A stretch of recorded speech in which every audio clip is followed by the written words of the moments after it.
Promotional consideration paid for by the following. Catfish Johnny's Restaurant, serving the Lake Pennsauken and surrounding areas since 1990. For the last 33 years, we have strived to serve great food at great prices and a friendly, casual atmosphere.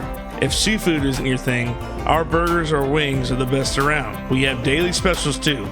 Check us out on Facebook or Instagram for more information. Duto Realty is a homegrown business with an eye for getting the job done right. From football games to Sunday school and everything in between, these ladies care about our community and the people in it. Helping buyers and sellers in all of Florida with all types of transactions, including residential, commercial, farm, or vacant land. They do it all. They even offer auction services and sellouts to always get the job done right.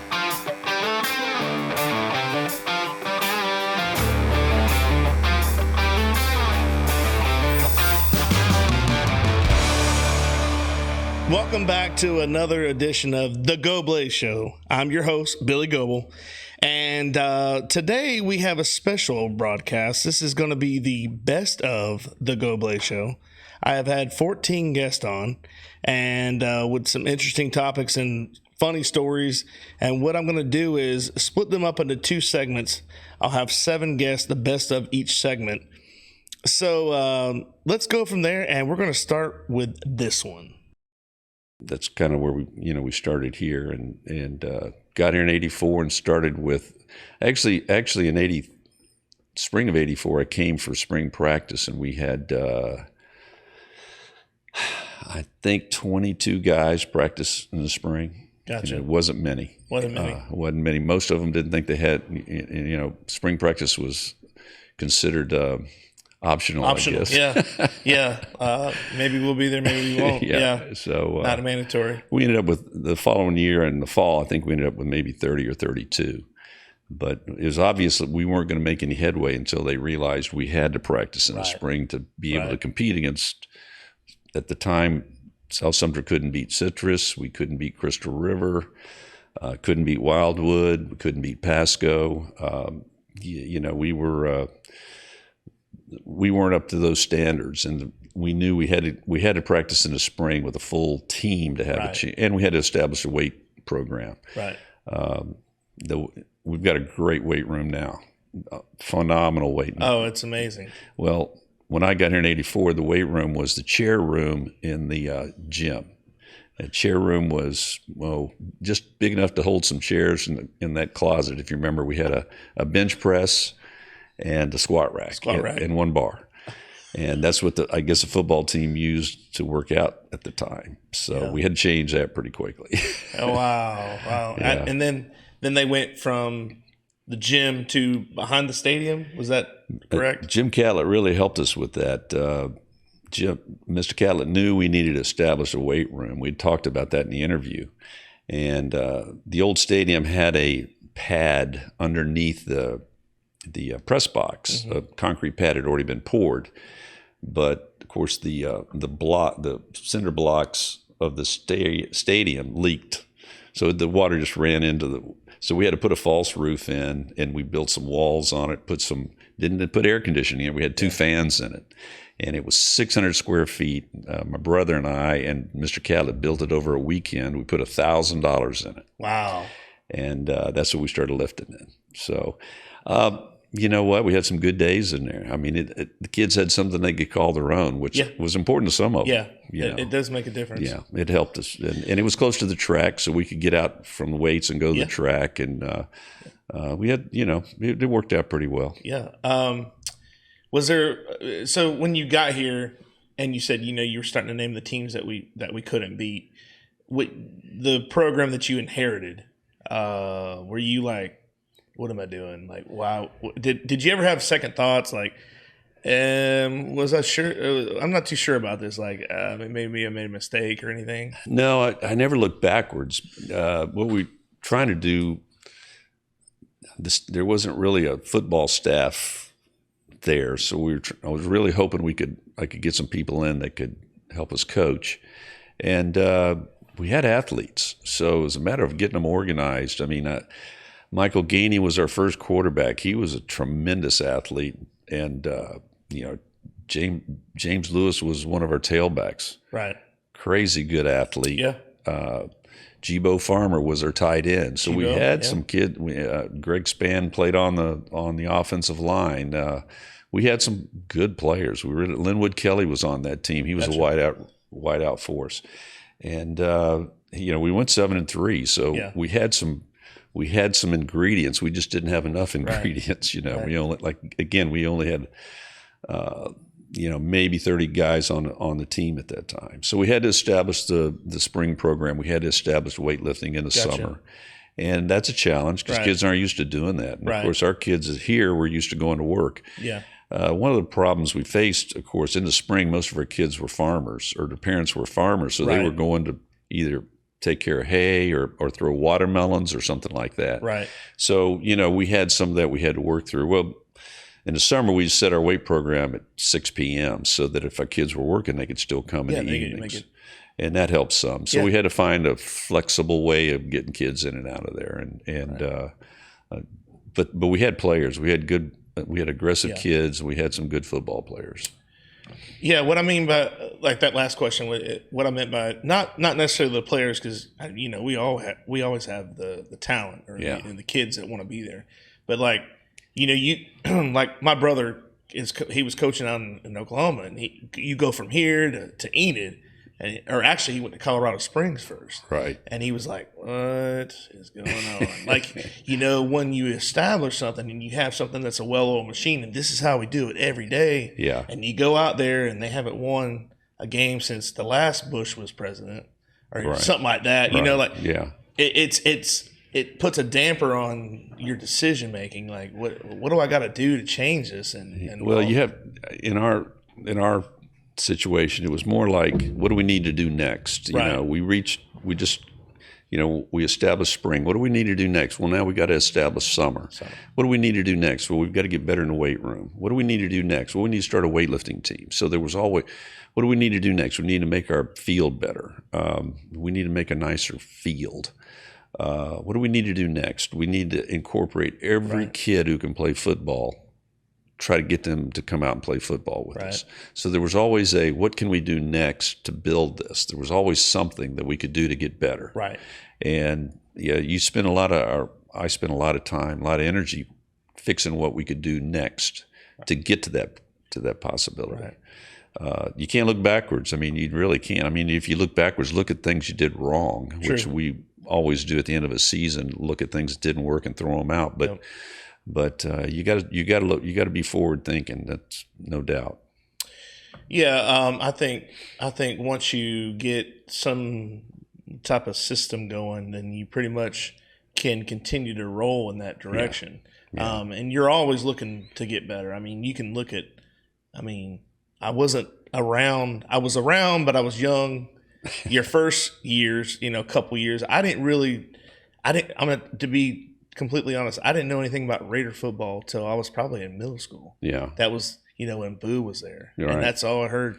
Because, I was in school with Brett, and he would talk about, this and that. And I'm like, there's a football team in Bushnell? Like, I had no idea that this even existed, It just wasn't common knowledge. I don't think I started watching professional football until I was in 5th grade. Right. Yeah. Well, in the mid-'90s, we were really good. We became really good by but again, it had to do with some really great players. Right.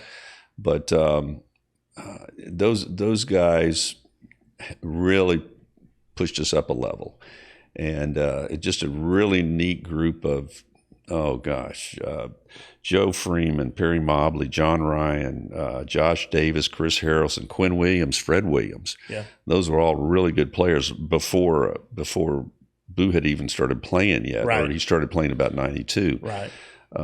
James Williams, Telly Willett, David Lyons. We had some guys who could play some pretty good football. Yeah. So when Clint shows up, his brother was already playing, Kelly, and he was a great tailback. Gotcha. For us. Quinn and Fred were great players for us. So we had some really talented kids. Right. And we were able to take the next level of kids who went to the weight room for us and got them stronger. Gotcha. And at that point, honestly, everybody wanted to play us. I mean, we didn't have any trouble making a schedule in the late 80s. Hernando wanted to play us. Crystal River wanted to play us. Citrus wanted to play us. Pasco wanted to play us. any Lake County school would play us. You know, we filled up. We could have played a 15-game schedule. We didn't have any trouble getting a game. Right. Well, suddenly when Clinton them show up, and it's time to make a schedule. Guess what? Nobody wants to play us anymore. Okay. Citrus is 12 miles away. They don't play anymore. Yeah. You know, Hernando's not real interested in playing us after that. Yeah. We went through a thing with Zephyr Hills. Zephyr Hills beat us 35-7 the first time we played them. And so they couldn't wait to play again. Well, the following year we beat them. Gotcha. They wouldn't play us anymore. Gotcha. The coach said, "No, we're not playing anymore." Got a 1-on-1 out of the way, and that's it. Yeah, and that got frustrating because now we have to move out, and we end up having to play some private schools, which we didn't want to do, but we had to make a schedule because local teams just they didn't want to play us, and our kids were aggressive, and I think that helped us. But honestly, we played. Dunellen was a great football team. Wildwood was a great football team at that time. Groveland was excellent in the late 80s. Groveland, wow. But when Richard Kennedy was at Dunellen, he was fabulous. Yeah. They beat us to sleep. I mean, they beat us 35-0. He could have won 90-0. Wow. He was that good at that. They looked like the Georgia Bulldogs to us because we didn't have our weight program established and that sort of thing. Which makes a tremendous difference. Oh, yeah, no doubt. But, when Clinton, those guys came in the mid-'90s, we started to make some real good headway. When Brian Dawkins hurt his foot, and what's crazy about that is he broke his foot in a video game in training camp. Oh. What I mean by that is when you're in training camp, they give you video games to keep you busy and occupied. Right. So we were playing, my buddy was playing, Scott Adams. He was playing a video game, and it was the season, with the Eagles. And he runs in and says to me, I'm studying. He said, "Hart, you in the game. Brian Dawkins hurt his foot in the game because he's playing to stimulate where he can get hurt." And he runs in there and says it, and I run out there, and I'm looking at my stats, and everything's 50. Yeah. Madden couldn't rate me because I didn't play college. Right. So everything's just 50. Everything's average. Right. Because he couldn't say he's an 80 speed, he's a 90 speed, or he tackles like this. He didn't know what to do. So he says put everything 50. So just right down the middle. So right down the middle. Let's just make him average. So, but I look at it and I was like, my face is on there now. It says from Bushnell, Florida. I'm like, wow, man, I'm on a video game. And he's like, yeah, man, but you suck, dude. I mean, they put you in. And Brian Dawkins got hurt. That year, he hurt himself just like the video game. Oh, wow. The first game. Against the Bucks. 2 minutes left. 2 minutes left in the game. 4 minutes left in the game. He broke his foot. Just like in the game. Dang. They turned around and they said to me, "Hart, I thought I would never play." You're like, but I'm a 50. But I'm a 50. Now you want me Now you want me in with all this pressure. You were talking smack about me. But I was so I go in with 4 minutes left. Yeah. And Andy Reid's asked in an interview after that, who's the backup for Brian Dawkins? It's going to be, the young guy. He said, what's the kid's name? He said, the media came to me with that. What is the kid's name? And then he asked his publicist, what's his name? And he said, Clinton Hart, coach. He said, yeah, Clinton Hart. Oh. And so they came in and said to me after, because I went to my locker with nobody behind me. Right. And then after the game, I turned around and every camera was behind me, like asking me questions about, so it's you're stepping in for Brian Dawkins. How you going this and how you going that and what do you expect from yourself? And I'm like, no, and nobody taught me this. That's what's crazy. Nobody taught me how to speak to the media. And I said to myself, calm your spirit. Don't say nothing silly. Yeah. And I said, I'm just a backup. Brian Dawkins is our leader. He's a guy that I'm stepping in for right now. I'm just happy to be a part of this team and what I can do to bring to this team. But I'm just a backup. Right. And he's our guy, and can't wait till he gets back. Yeah. They kept asking me the same thing. Yeah. To try to get me to change, and I kept saying the same thing. I was almost like Marshawn Lynch. Oh yeah. I just hear it so I don't get fined.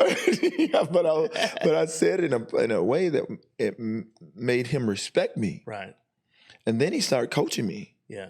Because I was there to take his job, really. Yeah. And then because he wouldn't talk to me for a while, and his locker was like one locker down. He had 2 lockers actually. Yeah. He has a Weapon X and a Brian Dawkins. Oh wow. Yeah, he has 2 lockers. He turns into X-Man before no, literally.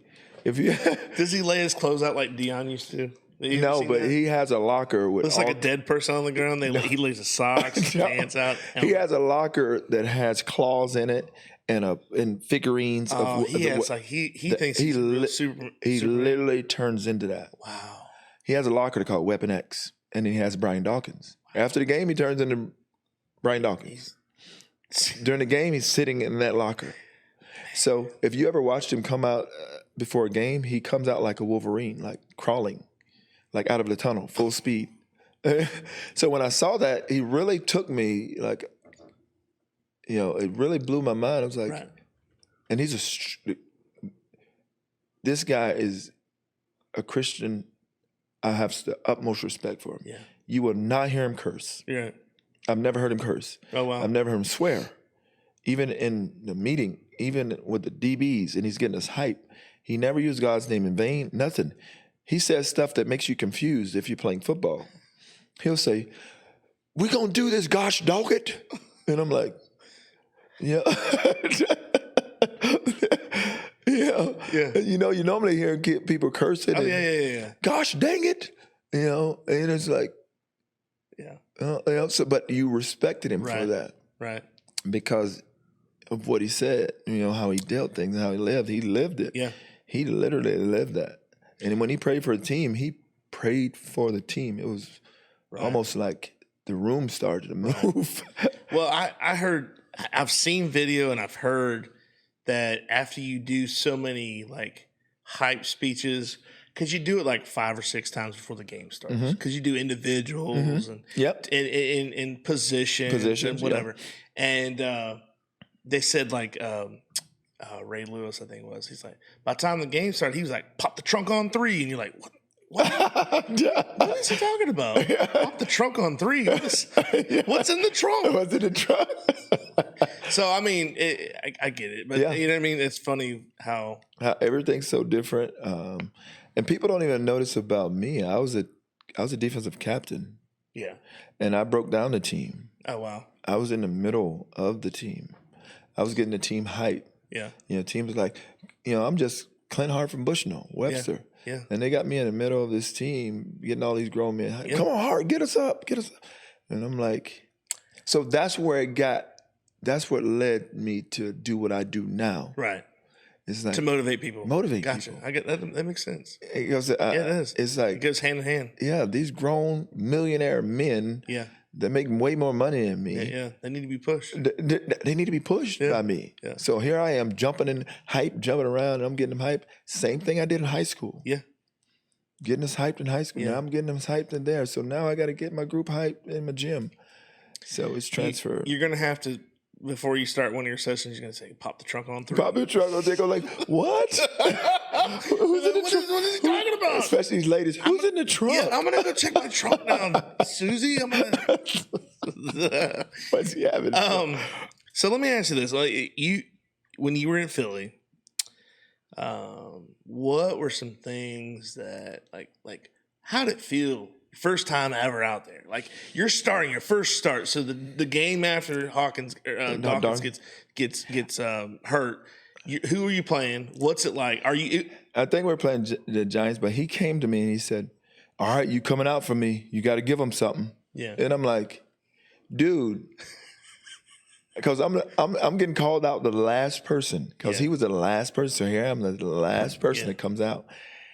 And he comes out crawling and playing a guitar and like he's dancing and I've seen it. So I'm like, what am I can't crawl. I don't want to do air guitar. I don't want to do air guitar. And I don't want to be pouncing on the ground like he's doing. So I just go out there and I just make some muscles. So I just go out there, I stand there, and I just turn to the crowd.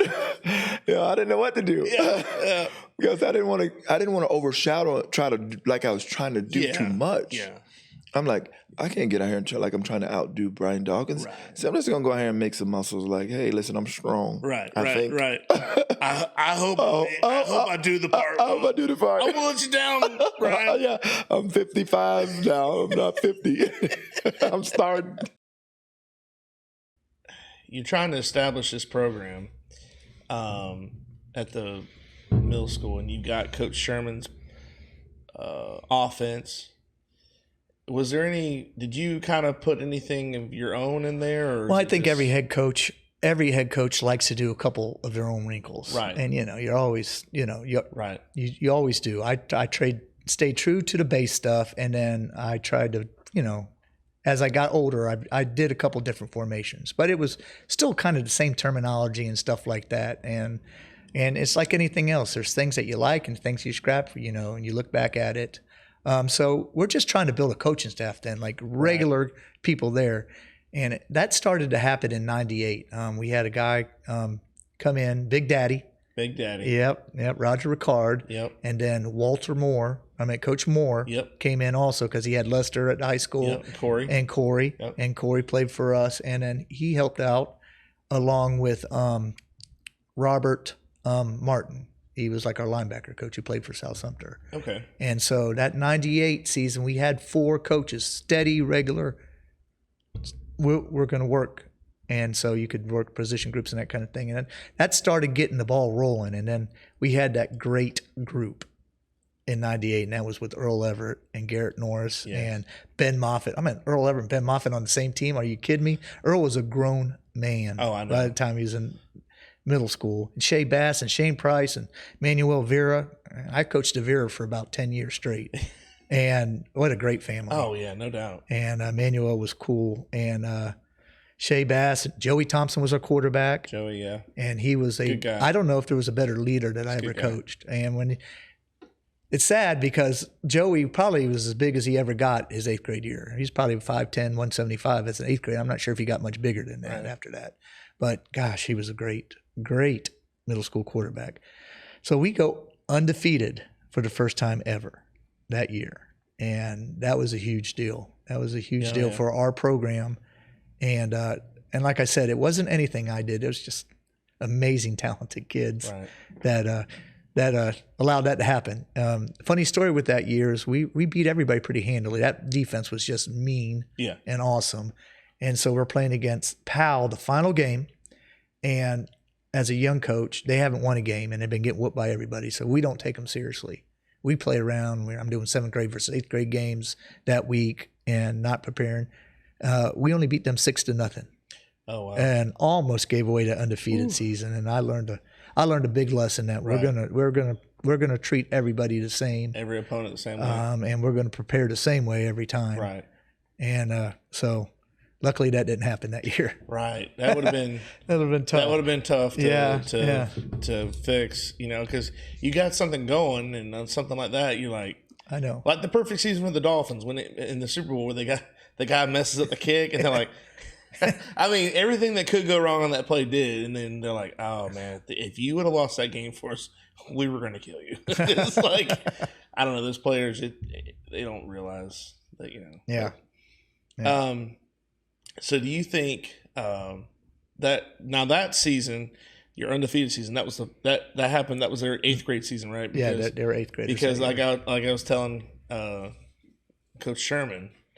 Like the next year, Howman moved everybody up because he was so excited. Yes, I'll never forget that. And he was super excited about this group coming up. He's like, I've got my guys, and he had the entire squad. Mm-hmm. Didn't keep anybody down or move anybody down. And it was that was a very talented group. When you saw Earl Everett, what was the? Well, I got a great Earl Everett story when you see him as a 6th grader and you're going, oh my goodness. Yeah. Now I know what an NFL football player looks like when he's in middle school. Right. And just such a humble, quiet kid. Oh, no doubt. And I remember just talking to him and seeing him and I said, all right, we can get you out for football. He said, Coach, my grandmama's not going to let me play. And I said, what? You? And so I went to their house. I said, well, we're going to go to your grandma's house. He lived right down the road and sat down and talked to her and convinced her that I would take care of him. Earl used to have silent seizures as a kid. That's right. And she was concerned about that, Right. and got him out for football, and the rest is history. And he says that he's started a book, and he said, I'm going to put a whole chapter about that in there, which is kind of cool. Yeah. Kind of cool. Yeah. So going back to your coaching style and stuff, did you make, like Coach Sherman was talking about making adjustments every year? You had to do the same thing, right? Absolutely. Here's the thing. If you really care about your craft and you want to get better, right, you study, right, and you get better and you learn from other people. I had the best mentor in the world to learn from. I mean, they were rolling at the high school. Oh yeah, and they had that offense and great coaching. So anytime I needed something, I would go to Coach Sherman. Right. And I'm going to tell you, we had a pretty good relationship. I mean, first of all, he allowed me to play, and I don't know if I'd allow myself to play now that I'm a head coach looking at me. Looking back. And he played me, and I think that's amazing. And we had a pretty good – I was his worker. You know, like during the summer, if we had to sod the football field, he would call me, and we would go sod the football field and those kind of things. But he was a much better mentor as a head coach. And, you know, he would never tell me what to do. He would listen to me, and he said, okay, all right, go about it. How will you do that? And there was times like, you know, I wanted to change the offense up, and he said, okay, you know, and not, oh, no, don't do that. You need to do exactly what we're doing type thing. Right. He allowed me to have freedom or you know, but I didn't stray too much from what they do. Right. You know, I got a couple of my own quirk formations that I do. Right. But that's just, you know, from what I've learned how to attack people. Right. Promotional consideration paid for by the following. Webster Ace Hardware and Farm Supply are generous sponsors for today's podcast. They have been a family-owned business for 27 years. This helpful hardware store sells items such as archery, Ariat clothing and boots, Wrangler jeans, case knives, Hammond's candies, and live fishing gear. They also have a full selection of hardware, RV supply, propane, Ben Moore, Royal & Clark, and Kingston paints. You need a barn or fencing job done? Custom barn kits and roofing metal are provided at your local Ace Hardware store. What about a new grill for the yard? Traeger, Big Green Egg, Weber, and Blackstone are found here, along with all the accessories to go with it. Stock up your workshop with DeWalt, Milwaukee, or Craftsman tools. They got you covered. Remember to go to ace.com to shop their entire line to have items shipped directly to the store. Whether your water is supplied by a public municipality or a private well, for residential or commercial use, Purified Water Services LLC has the solutions to provide you with simply clean water. We offer a complete line of professional water filtration equipment and accessories. Soft water makes a difference you can see and feel. Water heater and appliances last longer with less maintenance.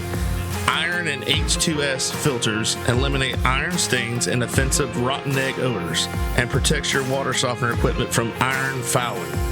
No matter what your problem is, Purified Water Services LLC has a solution.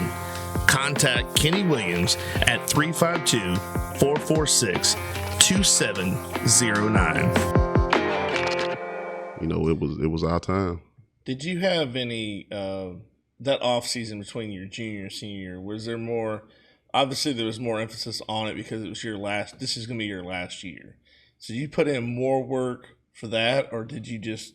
Was it normal? It was my work ethic was pretty regular. I don't think that and I try to approach the game like that. Especially more or less later on. But I don't think there wasn't a notch to take it up to. Right. I was pretty much exhausted when I got to the house every day. Gotcha. So there was not another level to take it to. The junior year I did end up falling in love with this defensive thing. And I didn't really care about scoring touchdowns no more. And I was more interested in sacking the quarterback. Yeah. You know, I had a decent amount of sacks that year. Right. And interception, that's how I'm going to get the ball, and stripping the ball and recovering fumbles. And I believe you filmed probably my best game that year. It was either the Jacksonville Bowls loss or we had a big game. We won the district championship in the Citrus Bowl. We played against Jones. That game was awesome. I had a pretty decent hit on the kickoff that night, and because of the stadium that we played in, it was kind of loud and echoed, and I kind of fell in love with that feeling, like the crowd, let me get the crowd involved. I'm gonna get the crowd involved by hitting people, and so that kind of sparked the fuel for me to fall in love with playing defense. You know what's funny about that game is Coach Sherman, when we got to the game, he's like, when I filmed, he said, "I want you to go and film from the end zone." And I thought, why? I mean, it would look cool, but because I had a camera with a zoom, they could still get it across. But I was up on the platform that they would use for the TV, up in the crow's nest on the east. I guess is the west side of the stadium. Okay. But to shoot down through the end zone, through the field goal, and probably one of the coolest games I've ever filmed because of that angle. I didn't understand it at the time.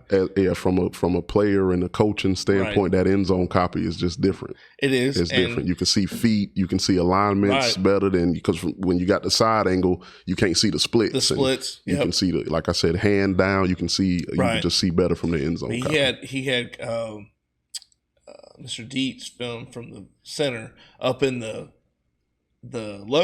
box, and I'm like, why can't I go there? Right. I don't think we're the pigeons, And but that angle got that hit on that kickoff, and it was one of the coolest things I've ever seen. And the crowd's reaction when that happened. Okay, so first of all, Jones, they didn't bring a lot of people. Which is crazy because we're in Orlando. And they're right there. Yeah. They're right on the other side of the 408, literally.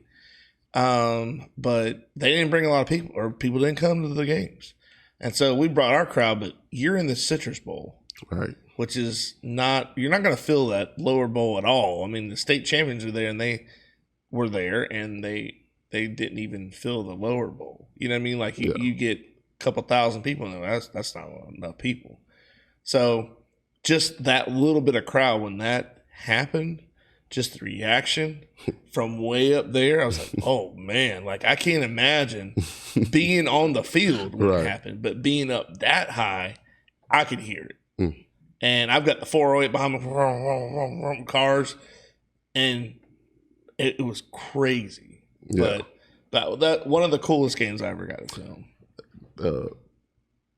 I learned something in that game, and it was sad, and all the kids and the coaches, if they watch this, they'll understand what I'm talking about. But I learned something. So what's the number one rule at South Sumter? Focus on the next play. Focus on the next play. For the longest, in my mind, it only pertained to bad plays. Right. So if you have a bad play, you can focus on the next play. Right. I learned the good plays too. I learned that night because after that hit, I'm still absorbing everything. I'm still taking it in. My head ringing a little bit, and I can hear the crowd, and I see all the players, everybody coming up, slapping me, and we get set for defense. Yeah. And so I line up, and I completely don't touch the guy in front of me. And he is an offensive lineman, and he climbs to the next level, blocks the linebacker, and they bust off a nice little run. And for the first time, it dawned on me, focus on the next play. Right. I was still living in the moment of that. Right. So I learned that night. Yeah, it's okay to live in the moment, but you got to move on. You got to move Either on. Either good or bad. You got to move on. Yeah, And if it's bad, you do what you got to do, and you move on. And I tell people that all the time. That just doesn't apply in football. It applies in life. Right. You know what I mean? You have a bad situation that you go to work and something bad happens. Well, that doesn't, change your day. No, you by can't. Any means. You can't let it affect your entire day. You just That's move crazy. on. A lot of people can't get past that. Yeah. Or they don't know that enough to where they go, you know what? I'm not going to let this ruin my day. It's just going to, you always hear, well, this is how my day is going to be. Right. I've heard that so many times. You just spoke it into existence. I guess this is how it's going to be. It's one of those days. Yeah, you just spoke it up. Myself, I think I've even said that myself. But having said that, you don't realize it. And then when you hear something like that, and you go, gosh, that's so simple. Yeah. Why are the simple things so easy to do We don't do them. Nah, I don't know why, man. I think we like difficulty, man. I know. We try to make it so hard. Yeah. We make it so hard on ourselves. But so senior year, you guys are rocking. This defense is great. And that's something that we're always known for at South Thunder is a good defense. And you were part of that group, one of the groups that we had that were just stellar. Coach Sherman talks about Kiki's year. That was a great defense too. Y'all had a great defense.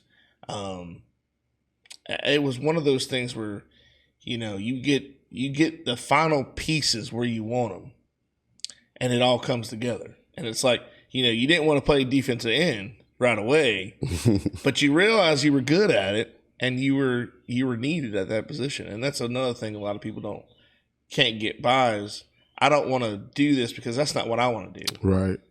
Right. I got kids, that we coach, and they go, I want to do this. And I say, why don't you do this for the team? Be a team player.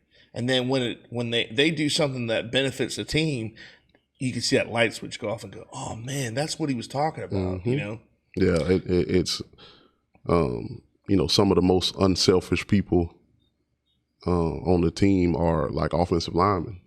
And again, kids don't want to. Right. Kids aren't growing up to want to be offensive linemen. Nah, I knew that. You know what I'm saying? So I knew nobody had a picture of Tony Baselli on their wall or Larry Allen. Larry Allen. Yeah. One of those guys. But Jonathan Ogden. And, these guys are out there, and they're the blue collar guys. I remember that's what they called us at the state championship game. They go, the blue collar guys of South Sumter. They already set us up for failure. Man. This little school, this hard workers, these 9-to-5ers, coming to play Big Chaminade.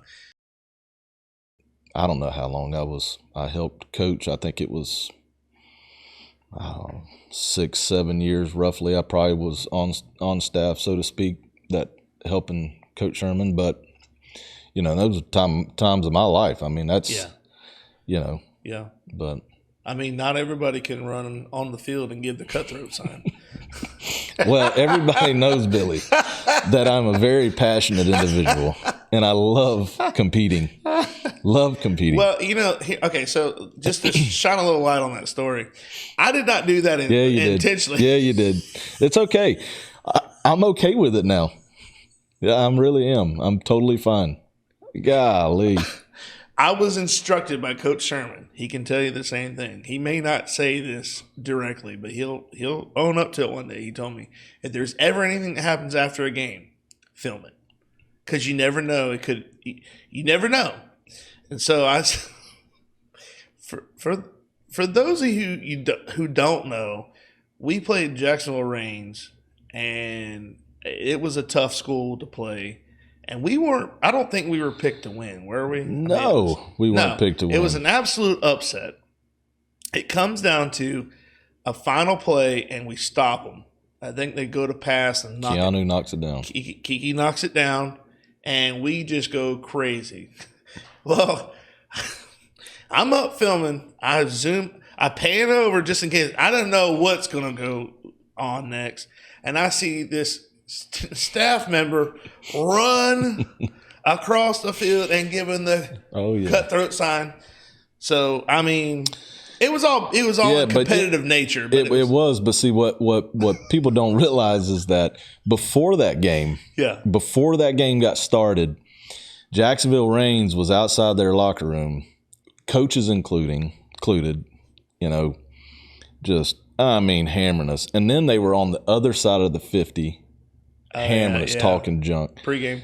Yeah. Yeah. And so I had picked that coach out because we were jawing back and forth because he was on our 50, on the other side of our 50. And so I went to him and said, look, man, you're in our way. Yep. So I had already had him pointed out. Yeah. And I looked at him during that pregame and told him basically, you about to get shocked. So, and listen, Coach Sherman, it's all in good fun now, but I remember he was not very happy. Coach Sherman used to hate me and Coach English on the sideline. Me and Coach English would blame stuff on me. I would blame stuff on Coach English. Oh, man, those are some good times. Coach English, we played either I think it was, I can't remember if it was Zephyr Hills or, this is going to sound really bad, but what was the team from St. Pete? Lakewood. Yeah. He was out there jawing at some kid. Man. And Love Coach English. The kid looks at him and goes, "Shut up, old man." And I thought, oh my God, That's the wrong guy. That's the wrong guy to say that to. Man. And he just laughed. Yeah. He just laughed it off. And I was like, oh my gosh, this is what is going to happen. Somebody get a camera out real quick. Another thing, so I never rode the bus because I didn't want to get home late. So on away games. True. So guess who always rode with me? Coach English. Coach English and AJ. And Brian Simmons. Usually those three guys always rode with me. And for 4 or 5 years. Yeah. So dude, we were tight. I mean tight. Yeah. And so many good stories that I can't share on air. But we had a blast. But I love Coach English. But yeah, so I had that guy pointed out. Yeah. And man, oh man, there was so much exuding from me when we won that game. Oh yeah, and so much passion and so much. Oh man, you were on cloud nine. I was on beeline, buddy. I went straight to that guy. And the most embarrassing part of it is, and it's funny because Coach Sherman always gave me tough love. Yeah. Love Coach Sherman. He's incredible man. Did so many things for me and taught me so many things in my life. But he embarrassed me in front of everybody because you remember, everybody came down to the field. Yeah, parents included, right? All the fans, right? And right there in that moment, after everybody gets quiet to listen to Coach Sherman talk after the game, his very first words were, "Coach Ellis, take you over there and go apologize to that head coach right now, and then take yourself and go home." Oh man, I didn't know all that. Oh yeah. Wow. I was in hot water, and so I did. I went to that head coach and apologized, and I had to eat some crow. Eat some crow that day. Wow. And then I was scared to death to show up to practice. He's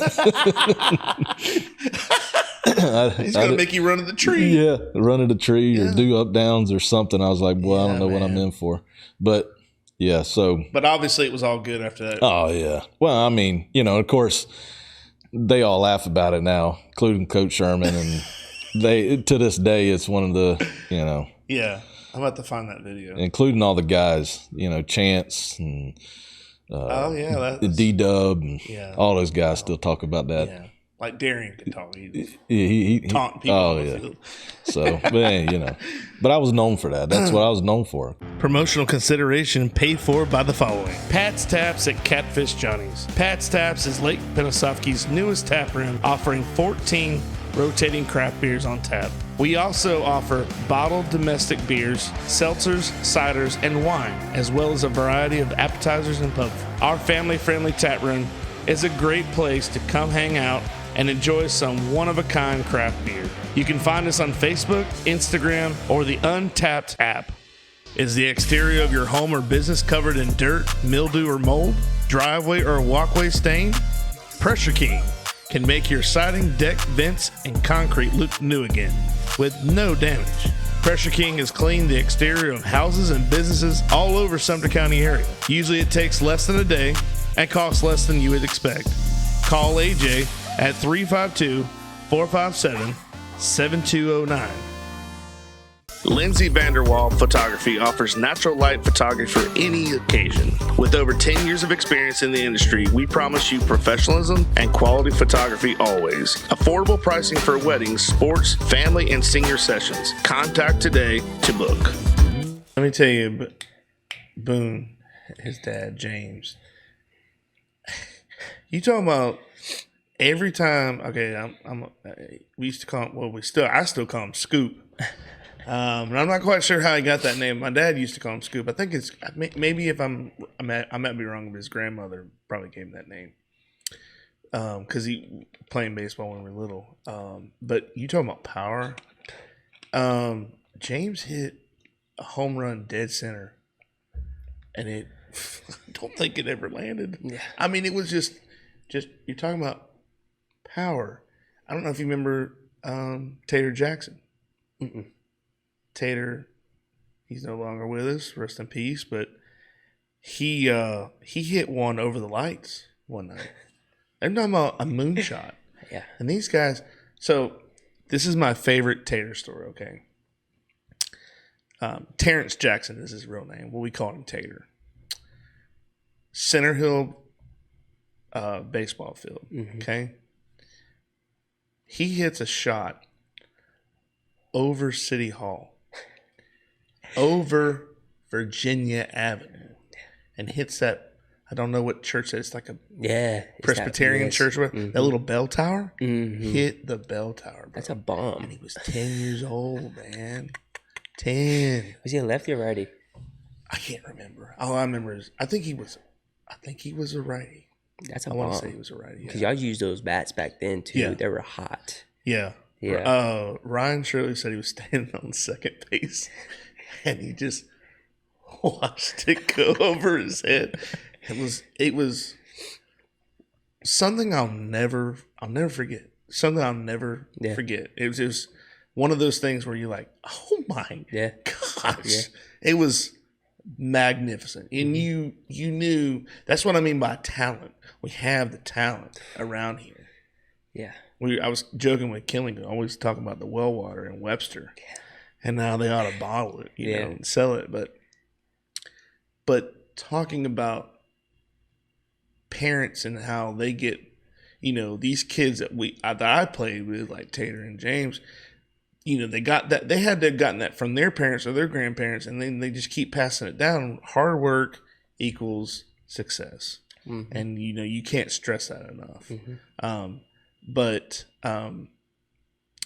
you know, I don't know. It's just it's one of those things. You're going to do it or you're not. Yeah. And you have to make that decision. You know what I mean? I tell our kids all the time, like, look, you know, they get down on themselves really well. I don't know what it is about kids nowadays. I don't get it. But they make a bad play and they pout. And I told them the other night, I said, forgiveness is a wonderful thing. But if you can't forgive yourself, you can't forgive somebody else. So, but it starts with you. If you can't forgive your own self, then there's no point. Yeah. You don't understand it and you don't mean it. You have to do yourself first. And a lot of kids just like, it's amazing. Yeah. It's amazing how they just get down on it. I'm not going to call out no names, but obviously it's the high school, right? You hit a good point right there. You should be on a Joe Rogan podcast, by the way. But, I love Joe Rogan. Yeah, great podcast too. He's a good guy. Oh yeah. The kids nowadays, it blows my mind because I would never think, like, coming in to coach, I was like, these kids are, they're straight. And they're good kids. You can tell they're good kids. Yeah. But when they make an error, they strike out or they pop up or do, it's baseball, man. You're going to mess up. Yeah. Yeah, you can't be perfect. That's why you have like 5 times the bat. I got kids who are 15, 16, 17 years old throwing their helmets in the dugout. And obviously I've done it one time, but we've all done I did not do it like these kids nowadays. Yeah. I think like that is like, eyewash. You know what I'm saying? Yeah. And I get furious. There's a couple of times like, what are you doing? Like, you look like a clown. You do that. Like, so the other team looks at that and like, oh, we got him. It's easy. Yep. We're in his and head I'm now. just like, bro, you don't understand. Because like, if there was like a college scout out there, pro scout, who knows? You never know. Yeah, you never know. And they could literally look at and be like, got the roster and check, man. He's in his own head. Yeah. He's a head case. Yeah. What he's gonna do to help me. Yeah. And they don't understand that. You know what I'm saying? And then going back to like the Mally thing. Yeah. Bro, I haven't seen him do that. I haven't seen Bubba do that. I haven't seen Ish do that. I haven't seen a lot of these guys. So that's why I'm like, they separated themselves from like the other players. Yeah. And I'm gonna shout them out because I give credit when credit's due. You know what I'm saying? Right. Like, these kids nowadays just get mad. Yeah, like, I don't get it. Hey, dude, I play professional baseball, right? I told him, I said, I've walked 4 batters in a row, dude. This past year, walked 4 batters in a row. I was like, oh my God. I took a deep breath and I was like, you know what? Forget it. It's one of those games, man. You just got to keep grinding, keep pushing. Yeah. Of course, when I came in the dugout, my coach let me hear it. And I was like, it is what it is. Like, I live and learn from it. And these kids, I wish they can do that. But like, they're spoiled, man. They're spoiled nowadays. Yeah. Because, like, you go back, like, what was different back then from now? We weren't spoiled back then. Yeah. And I'm not just saying, I'm 25. Like, Yeah. my dad didn't, my Yeah. dad did not spoil us. Yeah. All right? We didn't have nothing, obviously, but, like, still, like, we had each other. Like, but, like, he goes, man, you got to earn it. Like, if you make an error or you do something, like, yeah, he's screaming in our faces, like, what are you doing? Right. But we learn from it. And these kids, if they can learn from it, they don't understand how much higher they can keep climbing in this game. Not even in the, like, going to college or pro, whatever, but, like, day by day. Yeah.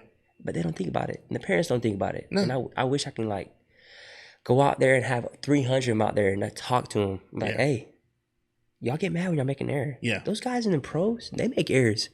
Yeah. They strike out. Yeah. Dude, you can go to bat 300 times out of 1,000, and if you get a base hit 300 times out of 1,000, Yeah. like, you batting 300, dude. Like, why are you mad? Yeah. Yeah. Like, they don't understand that, though. And, and it's okay. They're gonna. I hope they learn throughout, the days and the years and stuff like that. But it's just what it is right now. Well, a lot of kids nowadays think they're going to go, 4 for 4. They're going to catch every ball. Yeah. And, society has kind of groomed them to think that. I mean, think about it. Especially when I was a kid. I remember the Rawlings gloves. Okay, remember when they had the autograph in it? Branded? Yeah.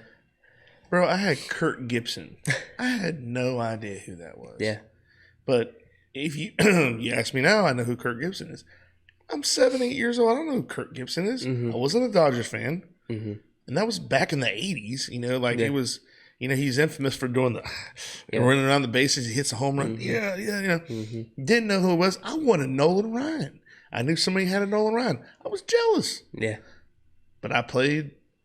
Yeah. It didn't affect anything else. But I remember just, I guess that's the only thing that's selfish I remember being is, why do I have Kirk Gibson? I don't think my mom even looked at the gloves. Yeah, she just says, look, this will fit you. Yeah.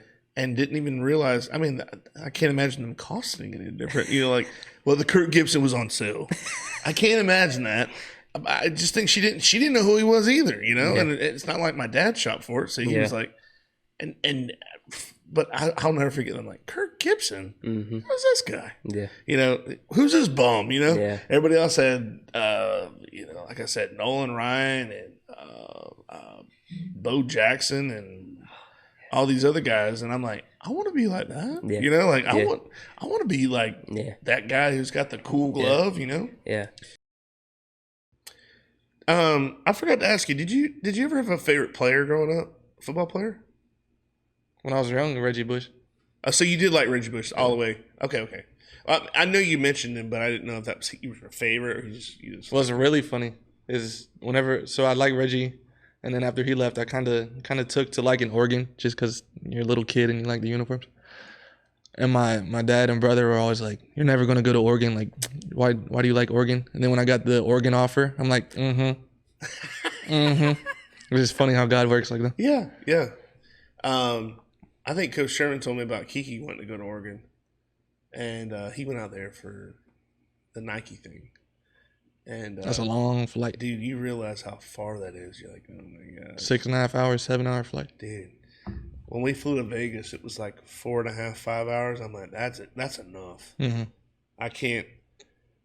Don't get me wrong. I would love to fly abroad. Like, I want to go out of the U.S. But I'm like thinking about the flight. I'm like, oh man, you go to Europe. I'm like, it better be first class because I need one of those ones with like little beds that you lay on. Yeah, like a little, it's like a little studio apartment in there. Yeah, I said the same thing I told Nicole. I said, if we ever go to Europe, it's got to be first class. There's no way. That's an 8-hour flight, 8+, wherever you're going. Mm-hmm. You'll probably have to fly to New York before you can even fly over. Right. Now the flight to New York, I can do coach. I can do whatever. Yeah. I can do that regularly. Whatever. That's a couple hours. But going across the pond, negative. I know. I'm not. There's no way. got any travel plans you're gonna do? I remember when you left Colorado, you did like a big road trip. Yeah, I was driving. I was just my girl flew out and we drove my truck back. How was that? It was cool. We stopped by Texas A&M, saw College Station, their big stadium. Yeah. Stopped by LSU and saw Death Valley. Yeah. And I'm like posting all these pictures on my story. And then our compliance lady, she calls me. She's like, if you're, because I still had another year of eligibility. She's like, if you're transferring, like you have to put your name in the portal first. Like everybody thought I was just because I was taking visits. You're like, I was like, no, I'm just on vacation. Just a football fan. I like stadiums. LSU was cool. They got Mike the Tiger out there. Yeah, I've never been. I would love to go, but obviously I'm not going to a game there, especially not against Florida. I hear they're super nice fans though, but we went to Texas that time. We went to see Kiki out there for the Cowboys. We drove back and it was like, I don't know, 5:30 in the morning. They had the lights on in the stadium. It was pretty cool. Mm-hmm. You could see it was like shining like a beacon. You're going over the bridge right there in Baton Rouge. And you're like, wow, this is really cool. Mm-hmm. So that's as far as I got to it. I've never really seen it. But I heard about Mike the Tiger. Earl Everett tells a story about Mike, how they put him right at the visitors' locker room. And bang on his cage when they came up. Yeah. And Earl said, that was probably the scariest thing I ever had in my life. He's got this little, it's probably about an acre big exhibit that he just kind of paces back and forth the whole time. And I'm sitting there with my girl and my dog. And he didn't really care about the dog, but a dude in a wheelchair went by. Oh, man. He wanted to get out of there for the dude in the wheelchair. He wanted all of that. It was crazy. Like he's like pouncing at the glass. He knew he wasn't gonna be able to run. That dog could run. Yeah. That guy was gonna have to do a burnout. I thought he was about to break out of the glass for that dude. It's crazy. Oh my gosh, that's crazy. Wow. He like kind of snuck up on him and then pounced at the glass. I've seen animals do that to kids. Like you'll see them stalk them. And that's exactly how he was doing. Wow. That's crazy. You're glad that's like a 3-inch plexiglass. I don't even know if it was that thick. I was kind of worried. It's probably not. I'm just trying to. You don't have to run faster than the tiger. You just got to run faster than the dude in the wheelchair. Probably messed up, but that's survival instincts. Nothing against the guy in the wheelchair, but I'm thinking that it's amazing that the tiger knew. I mean, who's to say it knew? But what I'm saying is, it knew this guy, like they do in a pack. Like they pick out the animal that's hurt or whatever. I mean, I don't know what the guy was in the wheelchair for, but God, I hope it was. Man, crazy. Anyways, but you know what I'm saying? Like the tiger knew. It's crazy. That's so.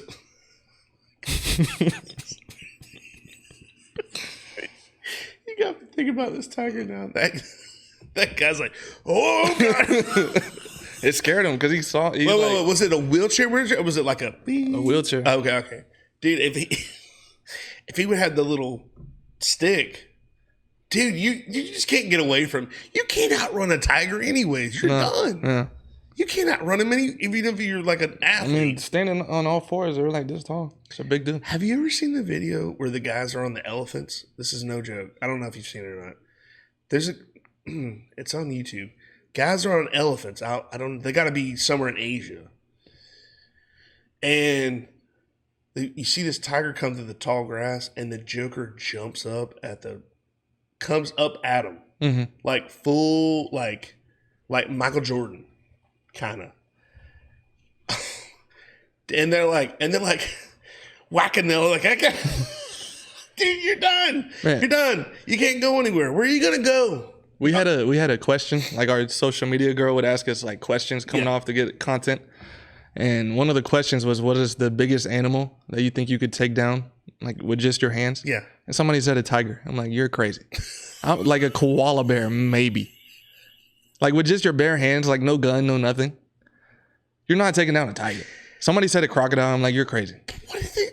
I'm like, y'all are just. They were high. Dude. Man, they had that Rocky Mountain High, bro. They were eating gummies before practice or something.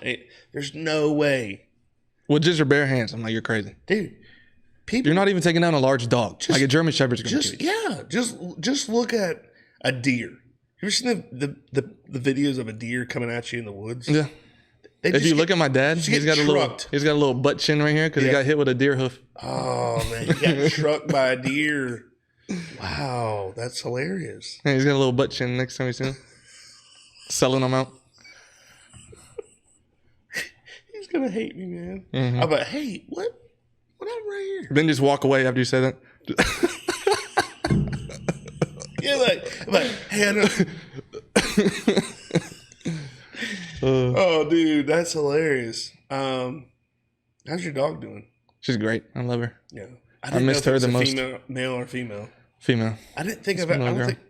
I've only seen pictures. I think. Yeah, she's about. No, wait, you had it at the. I think you had it at the complex, maybe. Probably. Yeah. I take her everywhere with me. Dude, I want a corgi so bad, dude. She's great. Very sassy though. Very sassy. But they're super smart. She is. Wow. Is she crated? Is she what? Crated? Like put in a crate? Oh yeah. She loves her crate. Dude, that is like that's like the second dog I've heard that's a corgi that like will go to their crate when it's time to go. She'll sleep in her crate even if the door's open. Like at night, she'll just sleep in her crate. Wow. That's awesome. But are they like that's a dog that's like too smart for its own self? Like you got to give her something to do. Oh my gosh. She loves shoes. If you don't give her something to do, she'll tear up shoes. Just give her a piece of rubber. I give her pieces of leather, like from we got scrap leather from saddles. Right. I'll give her a piece of leather like this, and she'll eat it all in like an hour. Oh my gosh! Then she'll throw up. Yeah, that's normally how it works. Mm-hmm. Our dog likes to eat the like for outside the roach bait. Man, I go in there one day and I hear her go like she's eating a Lego, and I'm like, dude, what do you got in your mouth? It's a black combat. She fine? Roach? Yeah, she's fine. Yeah, it's fine. That's crazy. She has a limp now. I'm just kidding. Yeah, for real. No, but I'm like, where did you get this from? And it had to be outside, because bugs are everywhere. Mm-hmm. So on the patio there was one, and I don't know how she got it, bro. But I'm like, dude, and I'm talking to the dog like it knows. Like mm-hmm. I don't know why I have to tell you not to eat. She knows. I'm like, I hope it didn't taste good. There's no way it tasted good. No, but I don't think she got to the poison part. Like she's fine. Okay, she's fine. But how do you prepare yourself? I mean, my parents told me when I was a kid I ate a Christmas bulb. I mean, come on, that's glass. I tried to swallow a deviled egg whole, but at least that's soft. And I could see that getting caught. I still choked on it. Oh my gosh, dude. Yeah. My dad had these old school speakers. It was like the foam ones, on the outside. He said he's sitting there watching TV and he looks at it and he goes, what the hell? I got a mouthful of that foam. I was like, what are you, a goat? Come on. We raised you better than this. The Christmas bulb was what I thought. I'm like, how did I pass that? Who eats a bulb? Man, how big was it? Now that I don't know. But I'm like, man, the 80s was a different place. Builds character. I hope you've enjoyed the best of the Goblay Show. Join us next week when we'll do part 2 of the best of the Goblay Show. And I just want to thank our sponsors for all their support. And I want to thank you guys for watching. We'll see you next time. Take care.